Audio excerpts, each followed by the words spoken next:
Congress party के वरिष्ठ नेता अजय कुमार लल्लू जी हमारे साथ मौजूद हैं बातचीत के लिए। तमाम मुद्दे ऐसे हैं जिनको लेकर हम चर्चा करने वाले हैं, उनसे बात करने वाले हैं। सर, कांग्रेस की न्याय यात्रा शुरू हो रही है। इससे पहले भी भारत जोड़ो यात्रा हुई। लग रहा है कि 2024 में कुछ कमाल कर पाएंगे आप लोग इस यात्रा के जरिए। देखिए, विधि का विधान है, परिवर्तन संसार का नियम है और परिवर्तन करने के लिए कांग्रेस पार्टी संकल्पित है, संगठित है। पिछले समय हम लोगों ने भारत जोड़ो यात्रा आदरणीय राहुल गांधी जी के नेतृत्व में निकाला, जो कन्याकुमारी से कश्मीर तक चली। लोगों के बीच में जाना, उठना, बैठना, किसानों से, नौजवानों से, गरीबों से, वहाँ के अस्थायी कर्मचारियों से, तमाम सेना के जवानों से, सेना के अधिकारियों से, हर वर्ग को आदरणीय राहुल गांधी जी ने समय दिया, जगह दिया और सभी स्टेटों में लगभग जो कन्याकुमारी से कश्मीर तक के बीच की थी, उनके नेताओं से और वहाँ के जो स्थानीय मुद्दे और विषय थे उसके बारे में चर्चा किया और समय समय पर सभाओं के माध्यम से उसको मजबूती से उठाने का काम, लोकसभा के सदन के पटल पर, राज्यसभा के सदन पटल पर भी इन मुद्दों को ले जाकर देश की सरकार से मांग रखने का काम आदरणीय राहुल गांधी जी ने किया। आपको याद होगा, यात्रा के दौरान हमने कर्नाटक भी जीता, हिमाचल भी जीता और अन्य राज्यों में भी हम मजबूत हुए। ठीक है, अभी जो चुनाव हुए 5 स्टेट के 1 स्टेट हम चुनाव जीत पाए और 3 स्टेट में हम चुनाव हार गए, लेकिन हमारा मत प्रतिशत पहले से ज्यादा था और 10 लाख वोट हम भारतीय जनता पार्टी से अधिक पाकर भी हारे। हमारे पार्टी के कार्यकर्ता निरंतर संघर्षरत हैं और यह न्याय यात्रा जो मणिपुर से लेकर मुंबई तक जाएगी, 14 राज्य, 85 जनपद और लगभग 6500 किलोमीटर तक की यात्रा आदरणीय राहुल गांधी के नेतृत्व में हम पूरा करेंगे। हमें भरोसा है, विश्वास है कि यह जो यात्रा है, न्याय यात्रा, यह परिवर्तन का एक नया संकेत लेकर आएगी। एक सवाल और था कि ईडी ने चार्जशीट कर दिया है प्रियंका गांधी को, उनको जो है वो ज़मीन के मामले में एक, तो ये ऐसा नहीं लग रहा है आप लोगों को कि कहीं ना कहीं जो है वो कांग्रेस के ऊपर दबाव बढ़ेगा इस चीज़ से? भारतीय जनता पार्टी के पास 5 हथियार हैं: सरकार, ईडी, सीबीआई, आईटी और इनके तमाम सरकारी मशीनरी, जो निरंतर किसी न किसी के खिलाफ इस तरह की साजिश रचते जाते हैं। आपको याद होगा कि छत्तीसगढ़ चुनाव के पहले महादेव ऐप की बड़ी चर्चा हुई और महादेव ऐप के जो व्यक्ति थे, जो बाहर थे, विदेश में थे, उनसे बयान लिया गया, उन्हें भारत लाने के प्रत्यर्पण के बारे में भी कहा गया, पूछताछ की भी बात की गई, लेकिन चुनाव बीतने के उपरांत न वो महादेव ऐप दिखा, न महादेव ऐप का जो मालिक था या जो व्यक्ति बयान दिया था वो अपने बयान से मुकर गया और केवल जांच के नाम पर पूरे छत्तीसगढ़ में ये दुष्प्रचारित किया गया।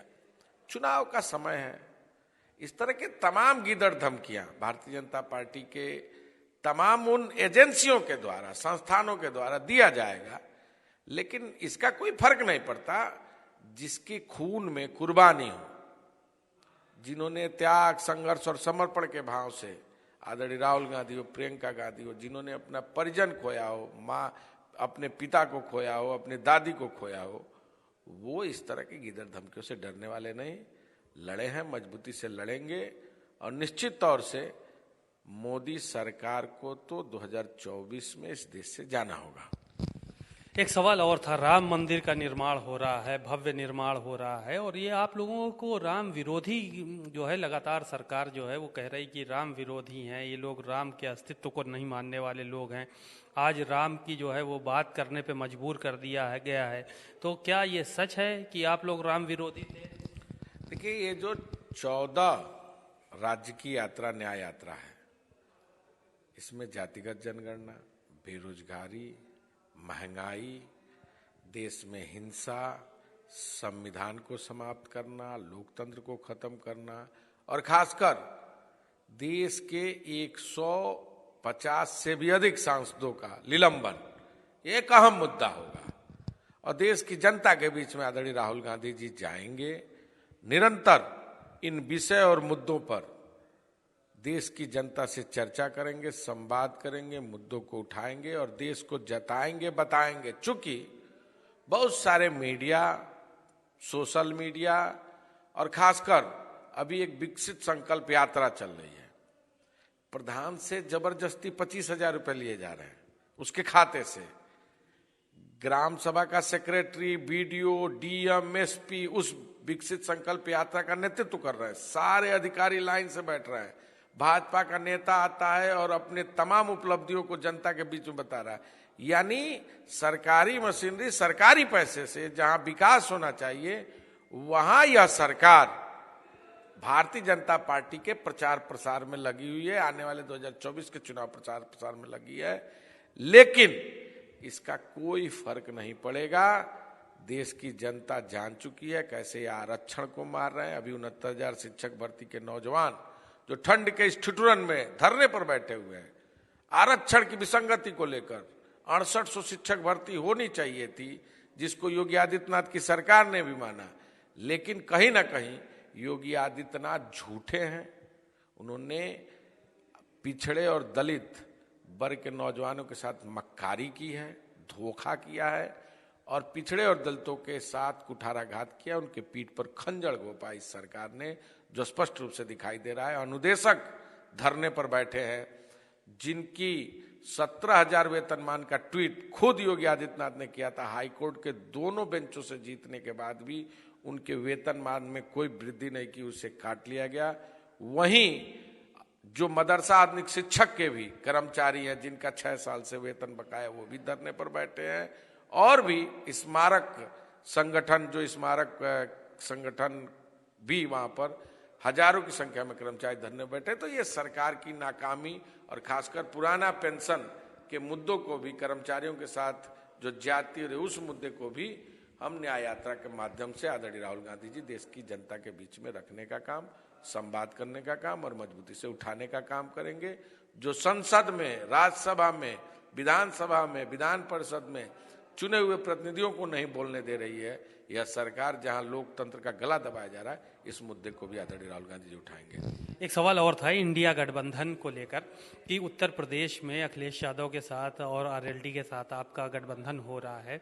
कितना कमाल कर पाएंगे आप लोग, क्योंकि सीटों का बंटवारा हुआ नहीं है अभी, और सीटों के बंटवारे के बाद कितना कमाल हो पाएगा, क्योंकि बहुत सारे गठबंधन पहले भी हो चुके हैं। देखिए, इस समय का जो माहौल है वो इंडिया गठबंधन बहुत जरूरी है। और मैं तो हाथ जोड़ के बहन जी से भी अनुरोध करूंगा, देश बचाना है, लोकतंत्र बचाना है, गांव बचाना है, गरीब बचाना है, दलित पिछड़े के आरक्षण को बचाना है, संविधान बचाना है, तो बहन जी आप भी इस गठबंधन का हिस्सा बनिए। इतिहास देख रहा है, इतिहास उन तमाम लोगों को दरकिनार कर देगा जो लोग आज लोकतंत्र के हत्यारों के साथ, संविधान के हत्यारों के साथ खड़े होंगे। मैं आपसे हाथ जोड़ के विनम्रता पूर्वक निवेदन कर रहा हूं बहन जी, आप भी इस इंडिया गठबंधन का हिस्सा बनिए। इस देश के गांव, गरीब, शोषित, वंचित, दलित, पिछड़ों की आवाज को बचाइए, संविधान को बचाइए, लोकतंत्र को बचाइए। तो मायावती जी को चिट्ठी वगैरह लिखिए, आप मिलने चले जाइए, अपील करने से क्या होगा? नहीं, मैं तो आपके सामने, मीडिया के सामने अपील कर रहा हूं और मैं समझता हूं अगर मेरी बात बहन जी तक पहुंचेगी तो बहन जी सादर निवेदन और विनती पूर्वक इसे विचार करेंगी और निश्चित तौर से इस गठबंधन का हिस्सा बनेगी। पहले भी कांग्रेस ने सभी दलों को न्योता भेजा था। वो चाहते हैं कि इंडिया गठबंधन एकजुट हो, ताकि इस अहंकारी, घमंडी, देश विरोधी, नौजवान विरोधी, गरीब विरोधी, संविधान विरोधी, लोकतंत्र विरोधी, दलित विरोधी, पिछड़ा विरोधी, अल्पसंख्यक विरोधी, आदिवासी विरोधी सरकार को उखाड़ फेंक सके। शुक्रिया, बहुत बहुत। आपने सुना अजय कुमार लल्लू जी से, उन्होंने बहुत सारी बातें कही और ये भी कहा कि मायावती जी को गठबंधन में शामिल होना चाहिए। उन्होंने मायावती से हाथ जोड़कर इस बात को लेकर निवेदन भी किया। कैमरामैन अरविंद के साथ सीमा नकवी, भारत समाचार, लखनऊ।